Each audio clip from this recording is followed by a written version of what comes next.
Salah satu topik yang sering teman-teman tanyakan di sini adalah, Bang, gimana sih caranya bisa kerja di luar negeri sebagai programmer kayak Bang?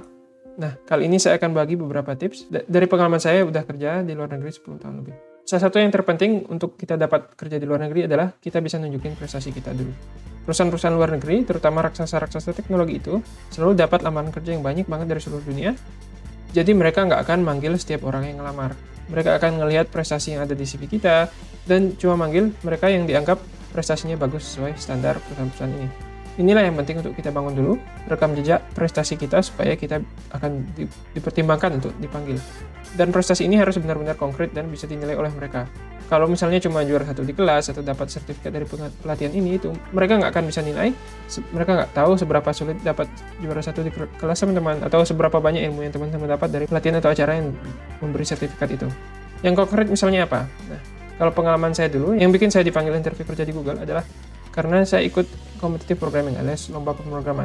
Saya pernah jelaskan sebelumnya apa aja yang dilombakan di lomba-lomba pemrograman ini, tapi saya nggak pernah menang-menang amat, paling cuma mentok di papan tengah. Karena competitive programming ini persaingannya sulit banget. Tapi karena ini adalah sebuah prestasi yang terukur dan konkret banget, mereka bisa lihat rating kita, dan rating saya itu walaupun papan tengah tapi bisa dicapai cuman kalau kita punya skill programming level tertentu. Karena itu mereka manggil saya untuk interview berdasarkan ini aja. Kalau teman-teman pernah nyoba competitive programming, silahkan diseriusin lagi supaya ratingnya semakin bagus atau hasilnya semakin bagus dan peluangnya semakin besar untuk dipanggil. Terutama ikuti lomba-lomba yang disponsori perusahaan besar seperti misalnya Google Code Jam atau Facebook Hacker Cup. Karena semua ini pasti diperhatikan para recruiter mereka untuk mencari bakat-bakat yang bisa dipanggil. Saya rasa nggak perlu sampai menang, yang penting udah keluar dari level papan bawah aja, misalnya masuk papan tengah, udah cukup untuk menunjukkan level kita sebagai programmer. Nah, itu competitive programming. Apalagi selain itu, ya bayangin aja apa aja yang bisa konkret dan terukur. Kalau bikin website atau app yang dipakai banyak orang, nah itu bisa juga disebutkan. Atau misalnya, selain itu kalau ngurusin proyek open source atau kontribusi ke proyek open source yang dipakai banyak orang, itu juga bisa disebutkan. Atau kalau mau ngandalin pengalaman kerja, kalau bisa coba dapetin pengalaman kerja di perusahaan-perusahaan yang terkenal sampai ke luar negeri. Misalnya unicorn startup besar Indonesia, Gojek, Tokopedia, Bukalapak, sekarang udah mulai dikenal di mancanegara. Kalau dapat kerja di sini, usahakan teman-teman bisa jelasin prestasi teman-teman selama di situ apa aja. Misalnya terlibat dalam fitur A di Gojek yang dipakai sekian juta pengguna, atau melibatkan transaksi sekian juta dolar. Kalau ditulis di CV, ini semua akan membantu rekruter luar negeri untuk menilai prestasi kita. Kalau prestasi di kampus gimana? Sayangnya kampus-kampus Indonesia belum begitu dikenal di luar negeri. Jadi kecuali kalau teman-teman misalnya kuliahnya di kampus top dunia kayak Stanford, Oxford, dan sebagainya, biasanya dapat IP tinggi atau dapat penghargaan dari kampus itu nggak begitu dilirik karena sulit untuk mereka menilainya standarnya segimana sih untuk dapetin IP tinggi atau penghargaan semacam itu. Nunjukin prestasi ini penting banget, nggak bisa nggak, karena dengan CV biasa-biasa aja saya rasa peluangnya kecil banget untuk dipanggil perusahaan luar negeri. Jadi silahkan diusahakan dan dicari banget walaupun susah dan makan waktu. Justru semakin sulit prestasi itu dapat, semakin tinggi nilainya di mata perusahaan yang ingin merekrut teman-teman. Memperluas networking atau jaringan kenalan itu penting banget karena peluang kerja di luar negeri itu seringkali akan datang dari kenalan kita atau paling nggak terbantu oleh adanya kenalan kita. Misalnya, dari kenalan atau teman kita bisa nemu lowongan atau program khusus untuk kerja di luar negeri. Atau bisa jadi kenalan itu dapat kerja duluan di luar negeri, terus setelah itu dia bisa ngasih referral atau rekomendasiin kita ke tempat kerjanya. Atau lebih sering lagi, kesempatan itu datang dari jaringan yang namanya tingkat 2. Misalnya kalau kita punya kenalan si A, terus si A juga punya kenalan lain si B, terus si B sedang nyari orang untuk lowongan tertentu, terus si A ingat kita orang yang cocok untuk lowongan itu, terus jadi si A akan ngenalin kita ke si B. Ini namanya second degree relationship, seringkali lebih powerful dari kenalan langsung, karena misalnya kalau kita punya 100 kenalan langsung di bidang karir kita, dan 100 kenalan itu masing-masing punya 100 kenalan lain, akan ada 10.000 kenalan tingkat 2, sehingga peluangnya ada kesempatan di sini jauh lebih besar daripada kalau kita ngandalin kenalan langsung saja. Networking atau mencari jaringan yang bagus itu gimana? Networking itu bukan cuma datang ke acara-acara networking terus kenalan, ritual tukeran kartu nama gitu-gitu, tapi yang penting adalah gimana kita bisa dikenal dengan kelebihan kita, atau paling nggak apa yang kita bisa kerjakan. Misalnya kalau orang-orang tahu kita senang bikin aplikasi Android dan terbukti bisa ngerjain proyek ini itu dengan Android, maka kita akan dikenal misalnya sebagai Hamdanil, si orang yang bisa Android. Atau ketika kita suka diskusi soal Node.js, kita sering berkontribusi, kita sering bikin presentasi tentang itu, kita akan diasosiasikan juga dengan Node.js. Nanti ketika suatu saat muncul kesempatan kerja, misalnya mencari orang yang jago di bidang Node.js, kalau memang kita udah menimbulkan kesan yang baik, maka kitalah orang yang akan terpikir di bidang itu. Jadi yang penting bukan cuma kenalan doang, tapi cari kesempatan Apakah bisa kerja bareng, bisa bantu-bantu coding, bisa diskusi, bisa tukar pikiran di bidang-bidang yang kita bisa tunjukin kelebihan kita, sehingga kita akan diasosiasikan dengan bidang-bidang itu. Ini tips yang bagus secara umum ya, nggak harus untuk kerja di luar negeri. Tapi kalau khusus untuk membantu kerja di luar negeri, ada tips tambahan, yaitu coba sering-sering berinteraksi dengan orang-orang yang juga sama seperti kita sedang bersemangat cari kerja di luar negeri, atau bahkan yang udah akan keluar negeri tapi cuma nunggu proses aja, atau bahkan yang udah kerja di luar negeri tapi lagi mudik. Misal kita coba datang meet up atau join grup medsos yang berorientasi ke sini, kita akan bisa saling tukar info sama mereka. Kalau ada nemu kesempatan baru akan saling share, atau malah bisa jadi salah satu mereka suatu saat akan ngasih kita referral buat masuk ke tempat kerja yang sama dengan mereka. Selain itu, bagus juga berinteraksi dengan orang-orang yang jago di bidangnya. Misalnya jago mobile development, web development, open source, competitive programming, dan banyak lagi. Bisa kita pilih sesuai minat kita supaya kita cipratan ilmu di bidang itu, dan kalau mereka nyebutin ada kesempatan baru, kita jadi dapat info yang cepat. Bahasa Inggris itu tentu penting banget buat kerja di luar negeri ya.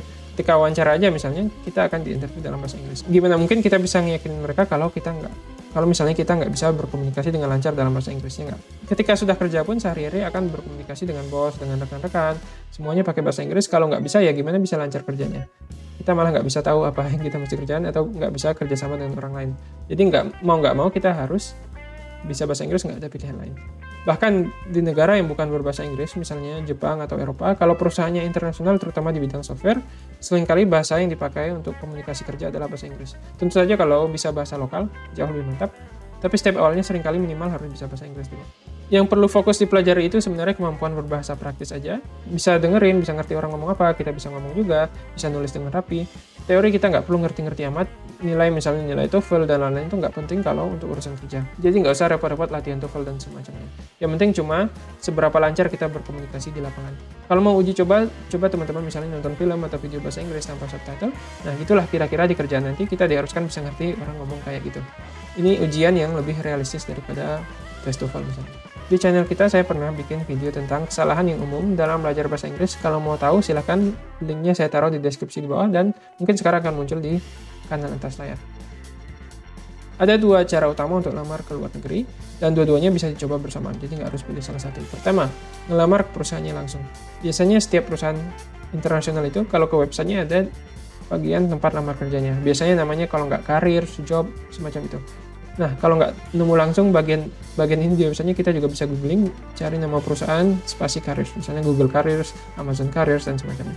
Di sini biasanya kita bisa nyari lowongan yang ada, kita bisa filter posisinya, misalnya software engineer, dan lokasinya, jadi kita mau kerja di lokasi mana, dan dari situ kita bisa cari persyaratannya apa aja, dan kita bisa langsung masukin resume kita di situ. Terus nunggu dipanggil. Berapa perusahaan yang harus kita daftar kayak gini? Sebanyak mungkin. Bahkan walaupun kita nggak memenuhi semua syarat di job desk, kita coba aja. Kadang-kadang di job desk itu nggak masuk akal, misalnya nyari 10 tahun pengalaman kerja, itulah. Padahal siapa juga yang kerja selama 10 tahun di satu teknologi doang. Jadi walaupun kita belum 100% memenuhi persyaratan di job desk, asal kita cocok dengan posisinya, coba aja, nyoba itu kan gratis. Cara kedua adalah lewat referral dari kenalan kita. Jadi misalnya kita kenal si A yang kerja di perusahaan XYZ, dia tahu tentang kita pengen nyari kerja di luar negeri. Dia tahu kalau kita jago di bidang mobile development misalnya. Jadi ketika perusahaan XYZ lagi nyari mobile developer, dia akan merekomendasikan kita. Biasanya si A akan kontak kita untuk nanyain apakah kita tertarik dengan kerjaan ini, terus dia minta resume kita supaya dia masukin di sistem internal perusahaan sebagai rekomendasi dari dia. Enaknya kalau pakai cara kedua gini, biasanya peluang kita dipanggil jauh lebih gede dibanding kalau kita ngelamar langsung. Karena kalau si A itu udah dikenal di perusahaan itu, kalau dia bilang kita bagus, perusahaan akan cenderung percaya juga. Karena inilah punya networking itu penting banget, terutama kenalan-kenalan yang benar-benar pernah terlibat kerjaan dengan kita atau proyek bareng dengan kita, sehingga dia tahu kelebihan-kelebihan kita. Nggak bisa asal kenalan doang, karena kalau misalnya si A tadi nggak bisa ngejelasin apa sih kelebihan kita dalam rekomendasinya, ya sama aja nggak akan gitu ngebantu. Sedangkan kalau cara pertama tadi, ngelamar langsung, biasanya agak susah untuk dipanggil dan juga agak lama. Karena maklum aja, satu perusahaan pasti dapat banyak banget lamaran seperti ini, jadi belum tentu kita yang dipilih. Dan kalaupun dipilih, belum tentu cepat. Tapi enaknya daftar kayak gini relatif mudah, kita bisa masukin sebanyak mungkin ke perusahaan mana aja, tanpa harus ada kenalan di perusahaan itu, jadi banyakin aja ke semua perusahaan yang kita tertarik. Kalau misalnya udah keterima, kita tentu perlu tahu tentang negara yang kita tuju itu. Ada banyak yang perlu diurus, misalnya pertama urusan imigrasi. Setiap negara punya proses dan kita harus lewati proses itu supaya kita bisa dapat visa kerja atau izin kerja. Ini kita harus cari tahu dan seringkali kita akan dibantu perusahaan yang merekrut kita. Jadi kadang ini makan waktu hitungan bulan atau bahkan tahun, jadi perlu kita perhatikan juga timeline-nya. Selain itu kenali juga biaya hidup dan standar gaji di situ, karena ini beda-beda. Seringnya di luar negeri itu jauh lebih mahal daripada di Indonesia. Jadi sebelum kita nego gaji kita harus tahu ini, karena kalau nggak nanti takutnya kita ditawarin gaji, terus kita kira tinggi karena dibandingin dengan gaji Indonesia, tapi ternyata ketika dibandingin dengan biaya hidup di negara itu ternyata nggak setinggi yang dibayangkan, nanti jadi kecewa. Jadi ada website seperti Glassdoor atau levels.fyi yang bisa kita pakai untuk lihat standar gaji di suatu tempat. Ada banyak lagi yang kita perlu tahu, misalnya budaya, makanan. Kita harus tahu dan membiasain diri dengan budaya atau makanan setempat. Mesti siap berpisah dengan cita rasa Indonesia. Atau paling nggak mesti belajar masak supaya masih tetap bisa ngerasain masakan tanah air. Pertimbangan beragama juga, terutama buat teman-teman yang muslim ya. Di luar negeri sering jadi minoritas. Di negara-negara maju sih biasanya ya menghargai kebebasan beragama. Dan kalau di kota-kota besar biasanya sih ada komunitas muslim juga, jadi biasanya nggak masalah. Tapi mesti dilihat juga karena beda negara ada tantangannya masing-masing. Dan kalau misalnya bukan kota besar bisa jadi susah untuk nyari komunitas muslim. Dan sering hal-hal yang biasa dianggap standar di Indonesia itu belum tentu orang ngerti di sini di luar negeri. Misalnya jarang Idul Fitri, Idul Adha itu jadi hari libur resmi, itu jarang banget. Terus orang banyak nggak ngerti soal bulan puasa atau tentang kita perlu sholat Jumat di tengah hari kerja misalnya. Biasanya sih nggak masalah, tapi kita harus pintar-pintar ngejelasin dan harus kebiasa. Misalnya kalau pas puasa ada aja orang yang ngajak makan siang atau ngopi bareng, bukannya karena nggak menghargai, tapi emang mereka nggak tahu kalau kita puasa. Kalau pengen kerja di luar negeri, persiapannya harus benar-benar serius. Tips-tips yang saya sebutin di sini bukan tips ajaib ya, bukan kayak tips kerjain satu hal ini sebentar terus tahu-tahu teman-teman dikejar-kejar perusahaan luar negeri. Ya nggak bisa gitu kan. Semuanya proses yang panjang, harus tekun dijalanin, bisa jadi akan butuh waktu bertahun-tahun dan usaha yang banyak. Tapi nggak usah khawatir karena pertama semua ini akan worth it kalau teman-teman berhasil. Dan kedua, kalaupun nggak berhasil, tips-tips ini semua akan berguna untuk karir teman-teman secara umum. Terlepas dari apakah kerja di Indonesia atau di luar negeri, misalnya punya prestasi, punya jaringan kenalan profesional, bisa bahasa Inggris. Ini semua baik untuk teman-teman dimanapun bekerja. Jadi apapun hasilnya, insya Allah ini semua akan membantu karir teman-teman. Pesan terakhir dari saya, jangan takut, dicoba aja nggak ada ruginya. Kerja di luar negeri itu bisa bermanfaat banget. Misalnya kita jadi terpapar teknologi terbaru, praktek software engineering yang bagus, dan lain-lain. Semua pengalaman dan ilmu ini akan berguna banget buat karir kita. Apakah kita mutusin akan balik Indonesia atau menetap di negara itu, semuanya akan tetap bermanfaat. Kalau kerja di luar negeri, kita akan kenal orang berbeda-beda, belajar dari orang-orang jago di sekitar kita dari seluruh dunia, wawasan kita jadi nambah banget. Misalnya kita jadi juga bisa tahu gimana sih negara maju itu bisa efisien banget atau bisa teratur banget sistemnya. Dan tentu saja kalau suka nabung, seringkali gaji di luar negeri ini akan membantu kita untuk nabung lebih cepat. Nggak perlu takut untuk coba. Kalau misalnya nggak dapat ya nggak apa-apa kan. Tapi kalau kita nggak pernah coba, nggak pernah usahakan ya malah jadi nggak mungkin dapat. Langkah-langkah yang saya sebutkan tadi semuanya bisa dimulai dari sekarang, jadi silahkan dicoba. Semoga bermanfaat. Seperti biasa, kalau ada pertanyaan atau saran silahkan di komentar. Kalau tertarik konten kita juga silahkan klik video-video saya yang lain yang sekarang ada di layar dan bisa juga subscribe. Terima kasih, sampai jumpa.